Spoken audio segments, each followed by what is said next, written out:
अस्सलाम वालेकुम फ्रेंड्स। आज जो टॉपिक मैं आप लोगों के साथ शेयर करने वाली हूँ वो है सेंटर, और ये चैप्टर 5 का एक इम्पॉर्टेंट टॉपिक है। तो चलें स्टार्ट करते हैं। Centre of a G is denoted by C G और जेड जी और हैश सी जी एंड सी जी। अच्छा, ये जो सेंटर होता है ग्रुप का, इसको हम इन सब ये जो नोटेशंस मैंने आपको बताई हैं सी जी, जेड जी, हैश सी जी, इन सब से डिनोट कर सकते हैं। ठीक है, पहले ये तो होगी इसकी नोटेशन कि हम इसको कैसे डिनोट करते हैं। उसके बाद आ जाते हैं कि सेंटर होता क्या है। सेंटर ऑफ जी यानी कि जेड जी, अब मैंने यहाँ पे इसको जेड जी लिया है, आप हम इसको सी जी भी लिख सकते हैं, या इस तरह जो मैंने आपको बाकी नोटेशंस बताई हैं इससे भी लिख सकते हैं। ठीक है, तो सेंटर ऑफ जी को मैंने जेड जी से डिनोट किया है, और इसमें हमारे पास क्या होता है कि जी ए इक्वल्स टू ए जी, यानी कि ग्रुप के हर एलिमेंट को बारी बारी हम लोग ग्रुप के सब एलिमेंट्स के साथ लेफ़्ट साइड से और राइट साइड से मल्टीप्लाई करवाएं, तो वो आंसर अगर इक्वल आ जाए तो वो हमारे पास क्या होता है, सेंटर होता है। ठीक है, सेंटर क्या होता है कि ग्रुप के हर एलिमेंट को बारी बारी ग्रुप के सब एलिमेंट के साथ मल्टीप्लाई करवाएं लेफ़्ट साइड से और राइट साइड से, आंसर इक्वल आ जाए तो वो सेंटर में बिलोंग कर जाता है या सेंटर में चला जाता है वो एलिमेंट। ठीक है, तो that is those element of G which commute with every element of G. ऐसे एलिमेंट जी के जो हर ग्रुप के ऐसे एलिमेंट जो ग्रुप के हर एलिमेंट के साथ कम्यूट करें। सेंटर जो होता है वो कम्यूट होता है। ठीक है, परम्यूट नहीं होता, कम्यूट होता है, यानी कि हर एक साइड का आंसर दूसरी साइड के बिल्कुल इक्वल आना चाहिए। ठीक है, तो ये हमारे पास होगी सेंटर की डेफिनेशन। नोट हमारे पास सेंटर के लिए सेम नोट है जो नॉर्मलाइजर के लिए थे और सेंट्रलाइजर के लिए थे। नोट है कि जेड जी यानी कि सेंटर जो होता है वो ऑलवेज नॉन एम्प्टी होता है। हमें पता है कि हर सेंटर में आइडेंटिटी तो लाजमी होगी। उसके अलावा वो अबिलियन होता है, क्योंकि सेंटर ऑफ जी अगर हम हमारे पास कोई जो एबिलियन ग्रुप होता है उसमें जो सेंटर होता है किसी भी ग्रुप का वो होल ग्रुप आ जाता है। ठीक है, एबिलियन ग्रुप्स में if G is always abelian, अगर कोई ग्रुप हमारे पास एबिलियन है तो उसमें जो सेंटर होगा वो हमारे पास होल ग्रुप आ जाएगा। ठीक है, तो अब हम स्टार्ट करते हैं ग्रुप्स में सेंटर। ग्रुप्स के सेंटर कैसे फाइंड कर सकते हैं हम लोग। तो ग्रुप्स के सेंटर फाइंड करने के लिए मैंने ग्रुप लिया है V4 एक एबिलियन ग्रुप है। हमें पता है कि एबिलियन ग्रुप में सारे एलिमेंट जो होंगे वो उसके सेंटर में आ जाएंगे, लेकिन हम लोग इसको एक दफ़ा सॉल्व करके देखते हैं ताकि हमें सेंटर फाइंड करना का मेथड पता चल सके। ठीक है, तो V4 के जो एलिमेंट्स हैं मैंने लिए हैं E, A, B और AB। ठीक है, ये हमें पता है ये एलिमेंट्स होते हैं। पहले मैंने E एलिमेंट लिया। E तो हमें पता है कि E को जिस एलिमेंट से लेफ़्ट साइड से मल्टीप्लाई कराओ, राइट साइड से मल्टीप्लाई कराओ, हमारे पास आंसर सेम आता है। तो E जो होता है वो तो हमेशा बिलोंग करेगा सेंटर से। ठीक है, E हमेशा सेंटर में जाएगा। इसी तरह अब हम नेक्स्ट एलिमेंट ले लेते हैं ए को हम बारी बारी ग्रुप के हर एलिमेंट से लेफ़्ट साइड से भी मल्टीप्लाई करवाएंगे और राइट साइड से भी मल्टीप्लाई करवाएंगे। ए को मैंने पहले इस एलिमेंट से मल्टीप्लाई किया, फर्स्ट एलिमेंट से A equals to A, left side से किया तो ए आ गया, राइट साइड से किया ए आ गया। ठीक है, उसके बाद अभी हमने यहाँ रुक नहीं जाना, अब हमने आगे देखते रहना है, देखते जाना है कि हर एलिमेंट से अगर आंसर इक्वल आएगा तभी वो सेंटर में जाएगा। अगर किसी भी एलिमेंट में इक्वल नहीं आएगा तो वो सेंटर में नहीं जाएगा। अब हम लोग ए को ए से मल्टीप्लाई कराएंगे, लेफ़्ट साइड से और राइट साइड से। मैंने मल्टीप्लाई करवाया, मेरे पास ए स्केयर आ गया। ए स्केयर जो होता है वो हमारे पास V4 में आइडेंटिटी के इक्वल होता है, तो मेरे पास दोनों तरफ से आइडेंटिटी आ गई, यानी कि ए को ए से मल्टीप्लाई करवाया है तब भी कम्यूट कर गया एलिमेंट्स। ठीक है, यानी कि दोनों का आंसर सेम आ गया। अब मैं बी से मल्टीप्लाई करवाऊँगी, ए को मैंने बी से मल्टीप्लाई करवाया तो मेरे पास ए भी आ गया। ठीक है, फिर मैंने लेफ़्ट साइड से मल्टीप्लाई करवाया तो बी ए आ गया। हमें पता है कि V4 में A B equals to B A होता है, तो हम लोग बी ए को इस तरह लिख सकते हैं, B A equals to A B. ठीक है, इसको हम लोग इस वाली जो चीज़ है, ये वाली चीज़ जो मैंने लिखी हुई है, इसको हम लोग ऐसे भी लिख सकते हैं, क्योंकि ये एबिलियन ग्रुप है ना, तो इसमें हम लोग ये वाला एलिमेंट्स को आगे पीछे भी कर सकते हैं, और हमें ये भी पता है कि बी ए इक्वल होता है ए बी के। ठीक है, तो ये भी इक्वल आ गया, यानी कि A B equals to A B और B A equals to A B. अब नेक्स्ट एलिमेंट हमारे पास ए बी। ए को लेफ़्ट साइड से मैंने ए बी से मल्टीप्लाई करवाया तो मेरे पास आंसर बी आ गया। ठीक है, क्योंकि ए और ए क्या होगा, ए स्केयर, पीछे बच गया बी, ए स्केयर इक्वल होता है आइडेंटिटी के। इसी तरह मैंने ए को राइट साइड से मल्टीप्लाई करवाया तो मेरे पास बी आ गया, क्योंकि ये यहाँ पे बी ए जो है वो हमारे पास इक्वल होगा ए बी के। ठीक है, फिर ये ए और ये ए हमारे पास हो जाएंगे ए स्केयर, ये हो जाएगा ए स्केयर बी। ए स्केयर हमें पता है आइडेंटिटी की इक्वल है, तो यहाँ पे भी बी आएगा। इसका मतलब है कि ए को हमने ग्रुप किया जिस एलिमेंट से भी मल्टीप्लाई करवाया, हर एलिमेंट से मल्टीप्लाई करवाने के बाद हर एलिमेंट में हमारे पास कम्यूट कर गए एलिमेंट्स, यानी कि आंसर इक्वल आ गए लेफ्ट साइड से भी राइट साइड से भी। इसका मतलब है कि ए बिलोंग कर गया हमारे पास सेंटर से। ठीक है, इसी तरह बी को अब हम ग्रुप के हर एलिमेंट से लेफ़्ट साइड से भी मल्टीप्लाई कराएंगे, राइट साइड से भी मल्टीप्लाई करवाएंगे। बी को मैंने ई से कराया, हमें पता है कि बी ही आना है तो बी आ गया दोनों साइडों से। बी को ए से कराया तो ए बी आ गया, ए को बी से राइट साइड से कराया तो ए बी आ गया, लेफ़्ट साइड से कराया तो ए बी आ गया। ये भी बिलोंग कर गया, यानी कि ये भी इक्वल आ गए हैं। बी को बी से किया तो बी का स्केयर, और ये हमारे पास यहाँ पे आइडेंटिटी के इक्वल था इस ग्रुप में। उसके बाद बी को ए बी से करवाया तो ए आ गया, ए बी को बी से करवाया तो मेरे पास फिर ए आ गया, यानी कि ये सब एलिमेंट जो है वो कम्यूट कर गए हैं।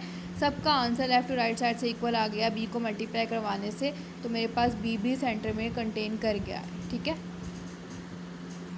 अब नेक्स्ट एलिमेंट है हमारे पास ए बी को मैंने ग्रुप के हर एलिमेंट से मल्टीप्लाई करवाना है, पहले लेफ़्ट पे फिर राइट पे। मैंने लेफ़्ट साइड से मल्टीप्लाई करवाया ए बी को आइडेंटिटी के साथ पहले, फिर राइट साइड से कराया, मेरे पास ए बी आ गया। अब मैं ए बी को ए से मल्टीप्लाई करवाऊंगी लेफ़्ट साइड से भी और राइट साइड से भी, मेरे पास आ गया आंसर बी। ए बी को मैं बी से कराऊंगी तो ए आया, बी को ए बी से कराऊंगी तो ए आया, यानी कि लेफ़्ट साइड से कराया फिर मैं राइट साइड से। इसी तरह ए बी को ए बी से लेफ़्ट साइड से किया तो मेरे पास ई आ गया, ए बी को राइट साइड से किया तो ई आ गया, यानी कि इसमें भी हर एलिमेंट का आंसर जो है वो इक्वल आया लेफ़्ट टू राइट साइड से, तो मेरे पास ए बी भी कंटेन कर गया सेंटर में। तो इसका मतलब क्या हुआ कि सेंटर ऑफ V4 हमारे पास क्या बना, होल ग्रुप आ गया, क्योंकि ये एबिलियन था। एक जो हमने रिमार्क पढ़ा वो हमारे पास प्रूव हो गया। रिमार्क का भी अगर आप प्रूफ हम देखें तो इसके एग्जांपल के तौर पे हम V4 का ग्रुप लिख सकते हैं, ठीक है। तो V4 जो है ये एबिलियन ग्रुप है, इसका हमारे पास होल ग्रुप आ गया, और हमने ये भी देखना है कि ये सब ग्रुप है कि नहीं। तो V4 इटसेल्फ सब ग्रुप होता है, तो इसका मतलब है कि जो हमारे पास सेंटर आया वो एक सब ग्रुप भी है V4 का। नेक्स्ट हमारे पास है, मैंने लिया है S3 में मैंने लिए हैं। अच्छा, अब हमारे पास नॉर्मलाइजर और सेंट्रलाइजर में हम क्या करते थे, सबसेट्स ले लेते थे, तो हम लोगों को मर्जी होती थी जिस सबसेट से करें हमारे पास डिफरेंट आंसर आते थे। लेकिन जो सेंटर होता है यहाँ पे हमारे पास सिर्फ और सिर्फ हर ग्रुप का सिर्फ और सिर्फ एक सेंटर होगा, यानी कि एक ही सेंटर आएगा। हम लोग ना तो उसमें सबसेट चेंज कर सकते, सबसेट ले रहे हैं क्योंकि सबसेट तो लेंगे नहीं, तो हम सबसेट को चेंज भी नहीं कर सकते।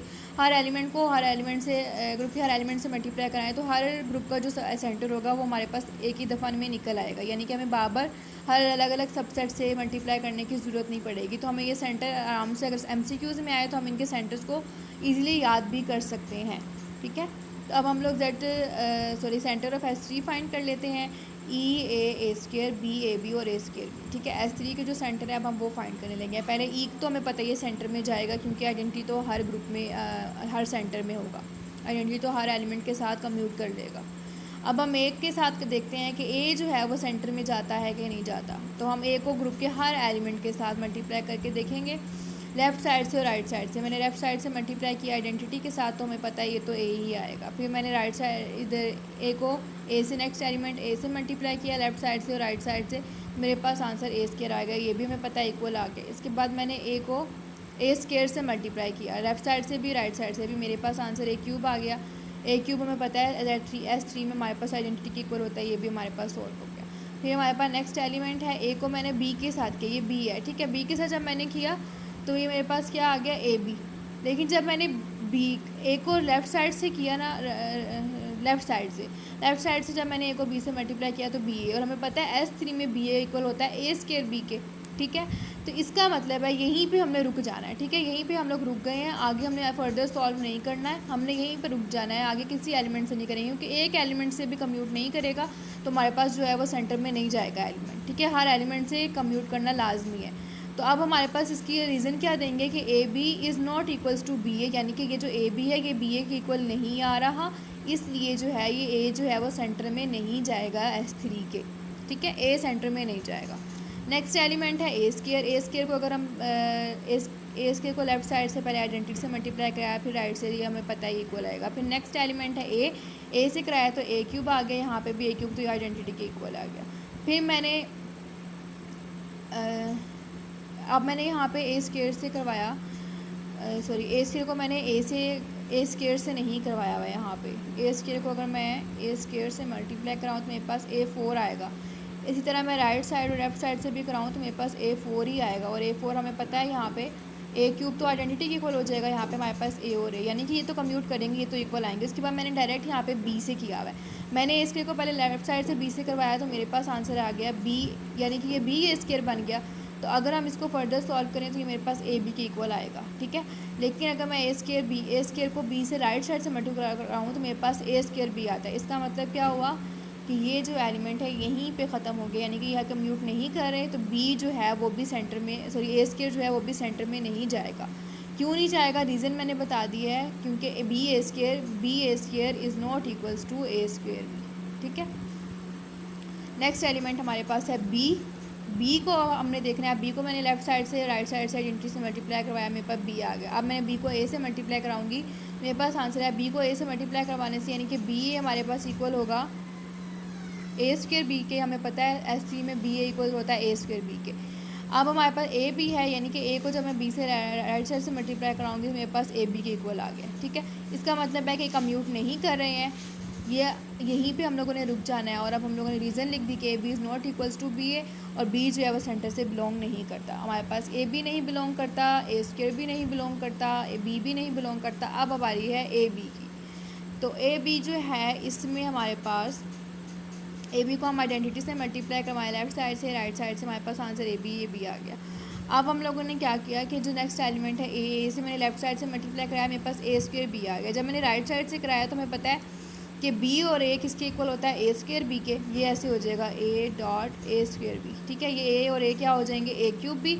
तो ए क्यूब हमें पता है आइडेंटिटी के इक्वल आता है, पीछे बच गया बी, यानी कि ये भी यहीं पे कम्यूट नहीं कर रहा। तो हमारे पास रीज़न भी बन गई कि A B dot A is not equal to A dot A B, और ए बी बिलोंग नहीं करता हमारे पास सेंटर से। नेक्स्ट एलिमेंट है ए स्क्र बी को मैंने पहले आइडेंटिटी से मल्टीप्लाई करवाया, मेरे पास आ गया ए स्क्र बी और ए स्क्र बी, ये तो हमें पता है। मैंने ए से मल्टीप्लाई करवाया तो मेरे पास लेफ्ट साइड से कराया तो ए क्यूब बी आ गया। ए क्यूब बी हमें पता है, ए क्यूब तो यहाँ पे आइडेंटिटी की इक्वल होगा, तो यहाँ पे बी आ जाएगा। अब मैंने राइट साइड से मल्टीप्लाई करवाया ए स्क्र बी को ए से, तो मेरे पास जो आंसर आया वो आया ए बी, यानी कि ए स्क्र बी डॉट ए। यानी कि अगर हम लोग ऐसे करके देखें, ए स्क्र और बी और ए हमें पता है किसके इक्वल होता है, S3 में ए स्क्र बी के, ठीक है। अब ये हो जाएगा ए फोर बी, ठीक है। ए फोर में अगर ब्रेक करें तो ए क्यूब डॉट ए और बी, ये आपको फर्दर सॉल्व करना आना चाहिए। ए क्यूब जो है ये इक्वल होता है, तो हमारे पास ये हो गया ए बी, ठीक है। तो इसका मतलब क्या हुआ कि यहीं पे ये कम्यूट नहीं कर रहा, तो ये हमारे पास ए स्क्र बी जो है ये भी सेंटर में नहीं जाएगा S3 के। तो हमारे पास सेंटर क्या आया, सिर्फ और सिर्फ आइडेंटिटी, ठीक है। S3 का सेंटर जो है वो हमारे पास सिर्फ और सिर्फ आइडेंटिटी आया है। तो और हमें पता है कि आइडेंटिटी जो होता है वो हर ग्रुप का सब ग्रुप होता है, तो S3 का सब ग्रुप भी ये होगा, यानी कि जो सेंटर हमारे पास निकला वो एक सब ग्रुप भी है S3 का।